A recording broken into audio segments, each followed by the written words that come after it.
Here we have Janine Hart from Clariness. She's been with us for the last 9 years and was recently moved up to our CPO, Chief Project Officer, earlier this year. Well, thank you very much for having me today. It's a really hard job to talk after you, and I intend to involve you into my presentation because I think you've given so much valuable information. I personally would have liked to hear more from you rather than me talking to you now. So feel free to very good. Feel free to jump in, and I will be talking to you, but very much about you as well, because what we've heard before this morning, what we've heard from you, is that hearing you and talking to you happens not often enough. So what I said here, patients, the underutilized resource. So we see that a lot in patient recruitment, and I'm going to be a bit fast here because these are facts that the industry knows really well, you might not, and they're all around patients and how we cannot retain them in trials and things like that. So 85% of clinical trials fail to retain enough patients, but I think it comes to points that you've just mentioned before. There are many aspects to that. 80% of clinical trials fail to finish enrollment on time. That, of course, goes hand in hand with the first point. We spend a lot of money on clinical trials and need to change protocol very often, and I'm going to give some examples of why. And sometimes we see sites can't enroll patients, and so a lot of budget is spent here. And 30% of trial subjects drop out before finishing entirely, and we can't even contact them anymore. And this is all very known to us, and we're obviously asking ourselves, why is that in the industry? And I think, as I said before, that they're good examples that you've given before as to why, and I'm just giving you some of them, some of the things we see that are generally happening. So this was a study about endometriosis, which is a disease in women, and the inclusion criteria was that it had to be confirmed by laparoscopy, so a surgical confirmation here. And then we look at the general number, and we see many women suffer from this. So we have 176 million women worldwide that are affected, which sounds like a huge population that we can talk to, huge population that we can find. But then only 20% of the overall population has ever heard of the terminology and the disease itself. And what we then see, that the biggest problem is that women might suffer from it, and they might even know it because their GP told them so, their doctors told them so, but it's not diagnosed. So you can see in US and Canada, it's very pronounced. Almost 80% have no surgical confirmation. What happens here is there's a huge disconnect between our idea of what that is the way to diagnose the disease, but it's not actually happening. And the reason, when you talk to the patient, becomes quite clear, because why would you undergo surgery just to confirm your disease if you can live without it and just treat the side effects? And then when we go to a different area, then protocol inclusion criteria very often are about timing. So a duration of symptoms have to be longer or shorter. And here in this one for the expert trial, 25% flat out of the patients had symptoms for 5 years or more. This is not so surprising. We will see that. That's normal in our studies and the things that go on. But it's something we need to know, and we can know by talking to patients again. And here, this is about the medication, so the TNF-alpha medication, and patients had to be taking more than one.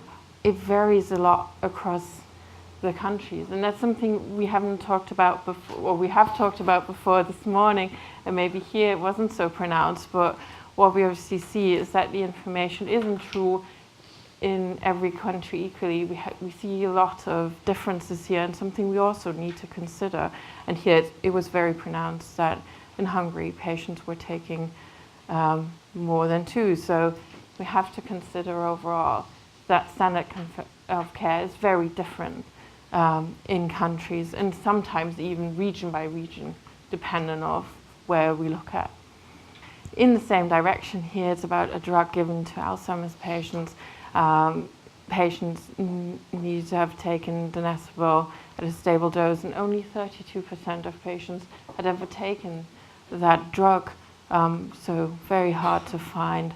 And they had to plan to take a medication prior to their first visit, to be willing to take a different medication, and only 21% did that.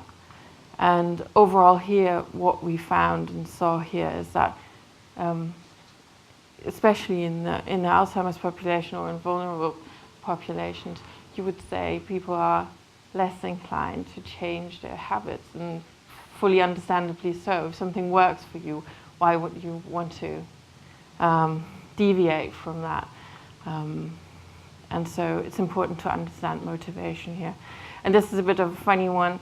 So in this protocol, we were looking for patients that had signed up for a specific marathon in 2016, successfully completed it, and 2 more marathons in the past 5 years, and ran it in a specific time. And it was about side effects of after running and in the sports people. But flat out, finding this person was really hard. So only 25% of anyone could ever even met the initial criteria.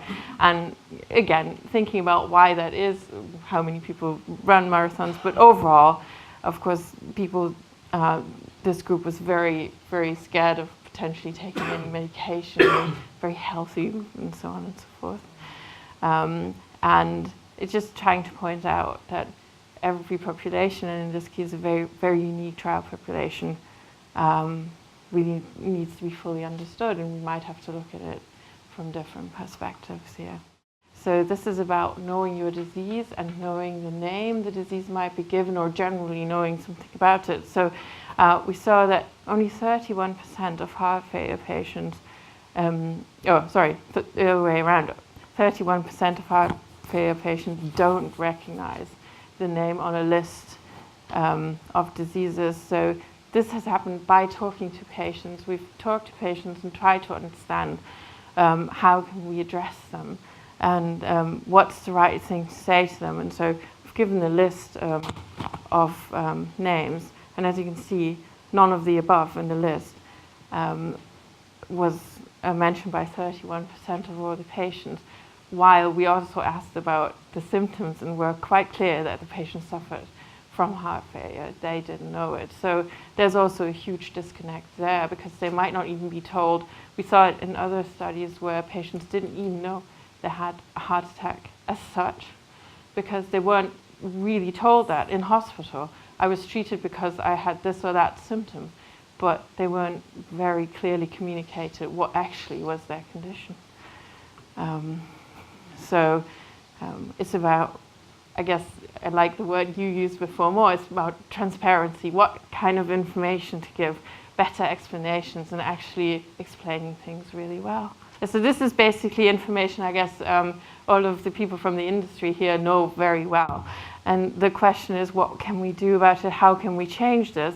And so when we look at the clinical trial and how it develops over time, then in the trial, of course, we start very early on in research development, then study planning, protocol design, and then we have this, what we call first patient in, then it's the whole recruitment phase, last patient in, last patient out, and then it's the end of the study and goes on.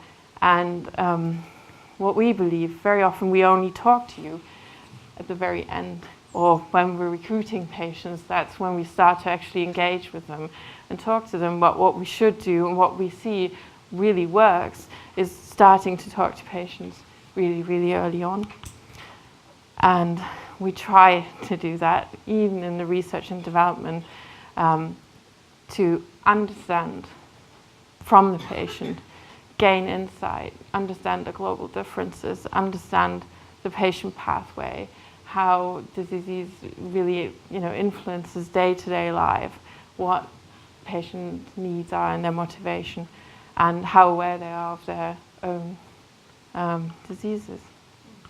And so I think something we've seen today and something we see a lot is, even very early on, you can start to ask patients. You can do it like we did today, communicate in a one-to-one situation, or you can do it through surveys, and they can be very small scale, like this one. So we talked to about 2,000 psoriatic arthritis patients, and it was a very short survey, only 25 questions, and it was much faster and we got many more answers than we thought we would get. So that was pretty early on. And it was only done for 10 days. In terms of sample sizes, you can do very small sample sizes, and I will show you some examples later where we're talking about really big. And the small sample size might not give you a statistically relevant evaluation, but it will give you an indication of what's possible and the direction we can go to, and the information you might seek in order to design the trial. And here what we see is we were able to get answers across a lot of countries in a very short amount of time. 10 days, that was at the time. And then we think of study planning and protocol design, then we see that patients actually want to give information. So 65% of parents who completed a survey provided the contact details in the end, stating that they want to receive further information about clinical trials. So there is a huge interest, and there's a huge interest in communication and understanding and getting more information. And so that means you can already start in your design phase to actually contact the patient, and then later, when the study starts, re-engage with the patient.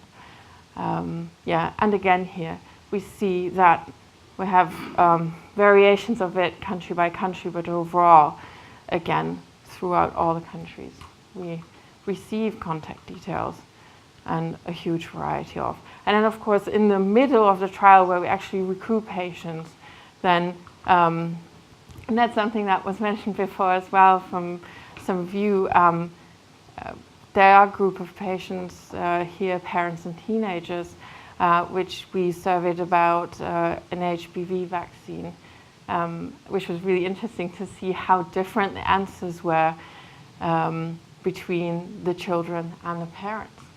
And what we can see here is that on the left-hand side, we see the children answering, it's divided by boys and girls, and then on the right-hand side, parents. And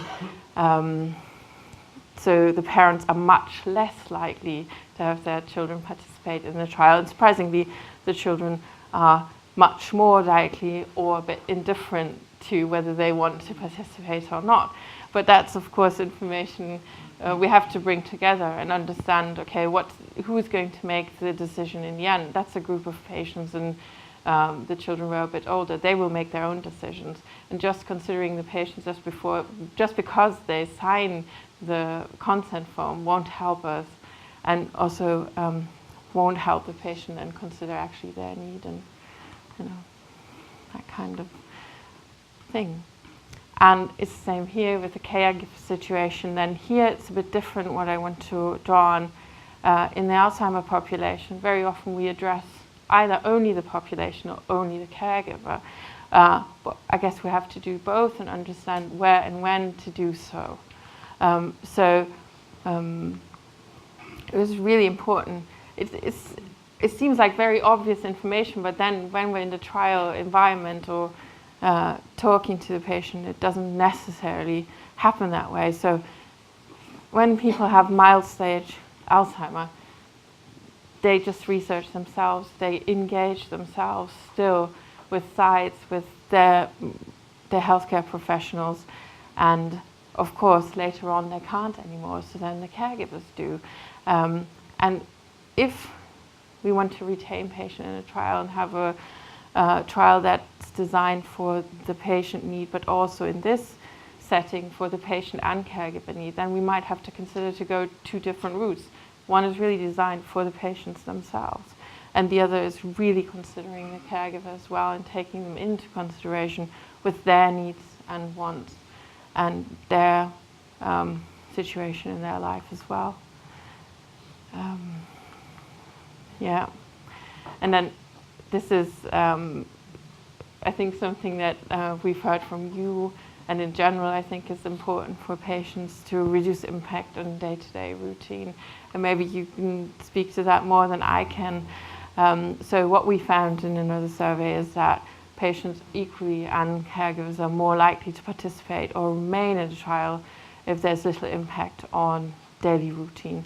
And so this was the result saying if you offer extended hours, that was a population that was highly still working, then that makes the patient increasingly likely to stay in the trial or even offer weekend hours, or in trials with children offer the possibility to have homework help and just really get help in order to make it possible to actually attend a trial. But maybe coming back to the point, this is all information retrieved not from a research paper or asking doctors. This is all retrieved by actually talking to patients through surveys and interviews and their answers to these questions. And here again, so these were really important to the patients. They say it's very important, specific items for me. I always want to see the same nurse at each visit. It makes me feel comfortable at home. I trust that person. That's really important to me. I want to receive really good educational information about the disease, but also about the study, transparent information. And I want to be reminded of my next visit. Those were all answers that were given that increased likelihood of study participation and retaining in the study. And then some other points that are, and I think that was another point that was made early in the morning, that was not about medical at all, but about convenience. People want to be able to park near the office of the doctor. Really important. I fully understand. People say, I have to stay for so many hours. I want a meal voucher. Transportation provided was really pronouncedly strong, not surprisingly so. It's if somebody offers me to go somewhere and it's organized transportation, it's much more comfortable. And so that's the result we got from the surveys. And sample size, again, as I said before, you can talk to a smaller group in the very early stages of development, and it can be set up fairly quickly. It can be set up in a couple of days. You can do surveys that only run for 2-3 days and get information, indication about what is important to the patient and what works or what doesn't work. But you can also extend it, of course. So this was a survey we ran for 4 weeks, and here we had 100,000 people that actually completed the whole survey, and they also answered questions about retention, and this is 100,000 people in 43 countries. So then you go into a field where you actually get information that you can fully validate, you can statistically use and really make informed decisions based on those answers. So 66% of all those patients stated they would find it helpful to be reminded of upcoming visits via text message. It's a very clear message we get what patients want and how they want to be informed. And 59% stated they would also equally find reminder cards for study visits that are mailed to their home very helpful. And that was very clear. And those were the two items that were overly pronounced against other options that were given to them. And of course, you cannot only ask closed questions. You can also give open question options. When we talk about this, it all sounds so very obvious and so easy, but very often what we see is that in the actual environment, we're all very focused on our tasks and our very technical information, and just talking to someone or gathering that information throughout the whole research and development cycle very often is a bit neglected, and we don't then use that information that we could use to actually implement it into the clinical trial environment. Yeah, and so you did before. You're actually telling us what you want and need, and with that I conclude. There's really a lot of information, patients, you can give to us. It's available, it's out there, we just have to listen. And what I said before, from the beginning to the end, starting with small patient insights, small surveys, interviews, one-on-one, going to larger groups, and then through the whole study into patient retention. We should keep in contact. And so with that, I guess, like you said before, I think you have so much more to give to us than being just a participant. There's so much more information that we should share with you, and that should inform and help design our trials.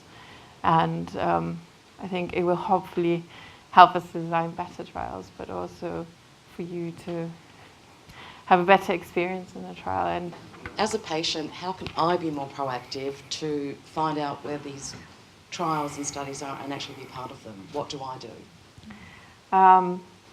Well, I guess there's a multitude of ways to do that. For me, one easy answer is you could go to ClinLife. I'll look nowhere else. No, you should definitely look somewhere else as well. You should. There are platforms out there, if you look online, that actually help you to find clinical trials. It's like clinicaltrials.gov and others, which actually lists almost all trials, but the information is very medical and might be hard to comprehend, but might definitely be something where you can look for your disease and find it, and then talk to your doctor, and they could, help make sense of the information. Definitely your doctors are a good source. They should know about clinical trials. And just be aware that something could come up as advertising, of course. Usually that's the way. We just reach out to people in this industry. Could be online, of course, could be print materials. We're discussing things like also radio advertisement. We have had lots of success, by the way, especially in the UK, with the Metro in the past. Yeah. Everybody's reading it. It's still something. It's still a source. Quite interesting, but it's helpful. And when I arrived yesterday, I just saw so many people with the Metro in hand, and they're reading it. So this is another source. So if trials are searching for patients, they will find a way. So be aware of that. That's one thing. But of course, there should be more. On one hand, trial listing, but on the other hand, more engagement up front, like surveys, like having communication or creating communities of patients, right? Which is a bidirectional communication, which is the tough thing. What I mentioned, provide you with information is the hardest thing you can do. But there, as you mentioned, clinicaltrials.gov, ClinLife, being aware of advertising, that's the first thing you should think of. And searching for, on Google, Dr. Google, clinical trials for whatever. You can do that. In terms of capturing data from patients, I don't know if it's already available, but do you ever use apps? Because perhaps when you're looking at symptoms, I would find it easy if I'm having a bowel symptom to just tap a button, and then when I experienced it, what time it was, how often. If I've got a headache, I tap a button. Nowadays, we're all using our phones so much. I think that could be something to consider. For sure. And I think there's some apps around. Of course, there are specific apps available for specific diseases. So if you're suffering from pain, so there are apps in the world where you can record your pain and you can provide it to your GP or to your doctor. And as well, I think the whole industry is using mobile devices for collecting data within clinical trials. But there's no, let's say, guided or directed way that you provide data to us or to something else. So there are electronic health records which are available, yes, but they are really different and completely anonymous. The term professional patient has been mentioned a few times today, and that's not something I've ever heard of. Is that a real thing? Is that negative or positive or indifferent? So professional patient or educated patient, I think this is the best way to manage your disease. Sounds weird, but my experience, at least in my life, so dealing with friends who are suffering from cancer, and other, let's say, serious or terminal diseases, if you're informed, well informed, and you have relatives you may support to filter and to provide information, that's the best way to discuss with your doctors. In the oncology field, I think you have a real, let's say, exchange between the physicians and the patient. So they take normally more time. My experience in other fields, they don't take the time for the individual patient. And if you give them some hints where you're coming from, what have you seen, could we consider this or that, that helps a lot. Because we are not all experts. Even if you go to a physician, he's not the expert for everything. And that's we should not assume and that we should not expect. And communication, education helps a lot on both sides.